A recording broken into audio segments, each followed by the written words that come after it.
palsu.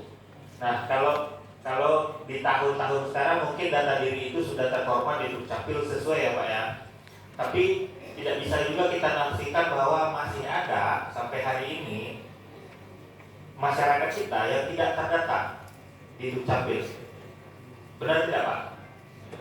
Karena jangankan itu, saya menangani perkara tindak pidana itu identitas diri itu penting.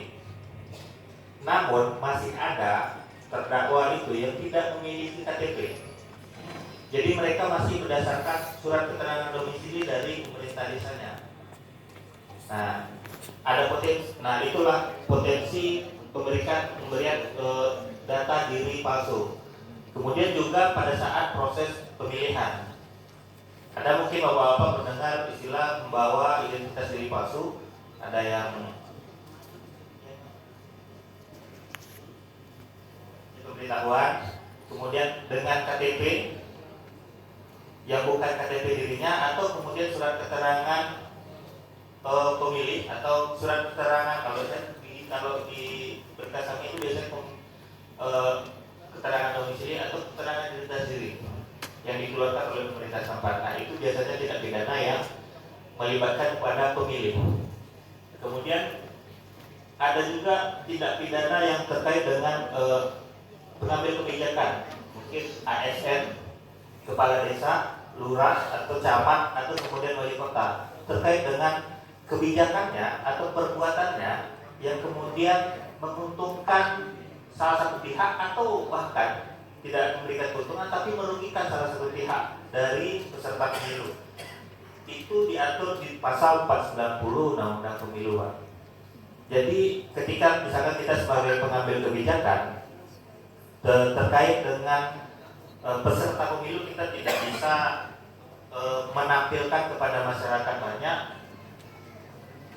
Jadi ketika masyarakat, kalau media nanti menyorot kemudian isunya berubah Pak, karena peserta pemilu pasti akan memanfaatkan bahwa kemudian dia atau bapak-bapak melakukan kegiatan bakti sosial, itu yang sering ya Pak ya. Bakti sosial kemudian ikut salah satu peserta pemilu hanya sebagai pendamping di sana. Nah, Bapak harus menjawab itu. Kenapa peserta pemilu bisa ada di sana? Sementara ini adalah kegiatan yang menggunakan anggaran negara, anggaran pemerintah daerah, bukan kegiatan yang dilakukan oleh peserta pemilu. Nah, itu yang banyak ditemukan. Kemudian terkait dengan penyelenggara pemilu ada beberapa.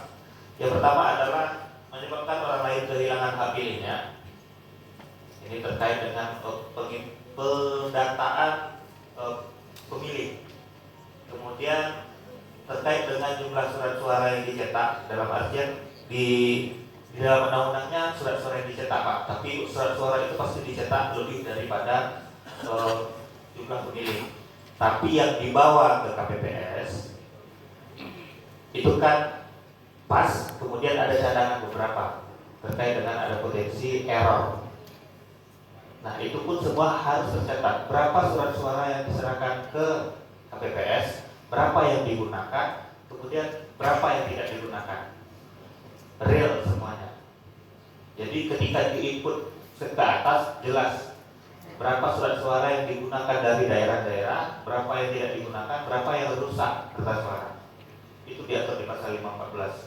Kemudian di pasal 516 ini lebih memilih juga, tapi ada juga kesalahan dari penyelenggara dalam artian memberikan kesempatan kepada orang lain, memberikan pilihan kesempatan memilih lebih dari satu. Jadi dia misalkan memilih di peserta itu memilih di KPPS A, kemudian di KPPS B. Sebenarnya kan kalau kita ikut alur pemilihan umum itu kan setiap orang yang sudah memilih sudah ada tandanya ya Pak ya. Tinta ungu ya Pak. Nah, tinta ungu. Nah, itu bagaimana bisa lolos? Bisa jadi karena pemilihnya yang pintar untuk membodohi KPPS-nya, atau memang KPPS-nya yang memberikan peluang untuk itu. Mungkin terkait pelanggaran pemilu itu yang bisa jelaskan. Kemudian terkait dengan pengelolaan anggaran badan ad hoc, penyelenggaraan pilkada.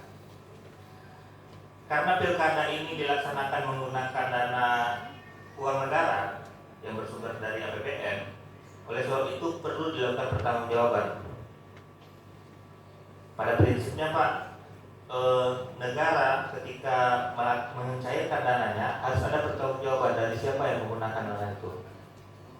Pada prinsipnya dana negara itu harus digunakan yaitu dengan prinsip tepat guna, tepat sasaran, tepat waktu dan tepat biaya.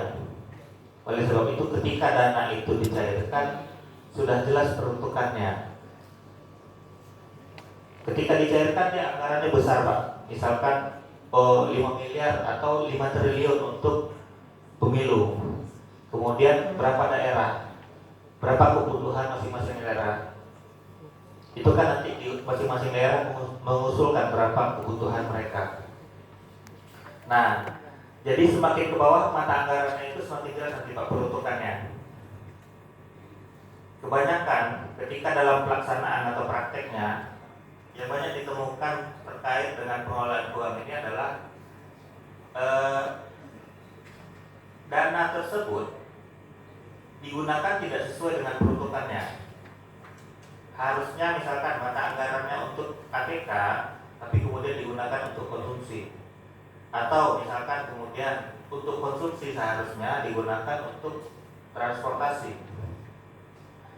Sehingga nanti akan timbul tidak ada pertanggungjawaban terkait penggunaan dana. Pada prinsipnya Pak, sebenarnya penggunaan anggaran negara ini gampang. Di tahap dana itu akan dicairkan, Bapak Ibu membuat perencanaan. Uang ini akan digunakan untuk apa? Misalkan Bapak Ibu misalkan Bapak Ibu ya di BPS, misalkan dananya untuk Ibu, Bapak Ibu satu hari itu untuk apa saja, kemudian perlu untuk transportasi kah, keperluan untuk konsumsi kah, berapa orang, satu hari berapa kali makan, berapa anggaran makan satu kali, nah itu nanti Bapak Ibu hitung. Kemudian keperluan ATK, berapa ATK yang Bapak Ibu perlukan, nah Bapak Ibu rinci semuanya, kemudian butuh anggaran sekian. Selama Bapak Ibu tetap di rule perencanaan yang Bapak Ibu bikin, tidak akan ada permasalahan.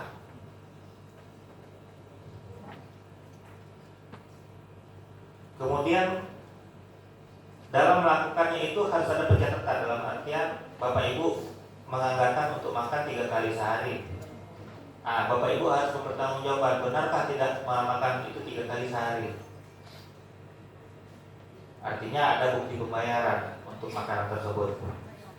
Nah, setelah itu Bapak Ibu bikin laporan keuangan terkait dengan anggaran-anggaran yang digunakan. Serta ada pengawasan. Misal seperti ini, tentu kita punya bendahara biasanya kalau kelihatannya. Nah, ketua panitianya itu melakukan pengawasan bagaimana uang ini sudah dikeluarkan belum, uang makannya. Uang ini masih ada. Nah, ketika bendahara ingin mencairkan dana, Pak, kita kekurangan transportasi, uang transportasinya sudah habis, sementara kita perlu ini, misalkan.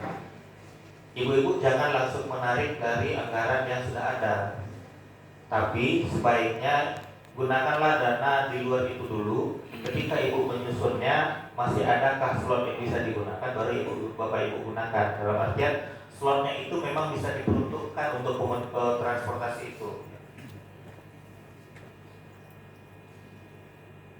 Nah, mungkin tidak banyak yang bisa saya sampaikan terkait dengan fungsi sentra gakumdu, kemudian pelanggaran tindak pidana pemilu, serta pengelolaan keuangan sesuai dengan aturan perundang-undangan. Saya kembalikan kepada Pak.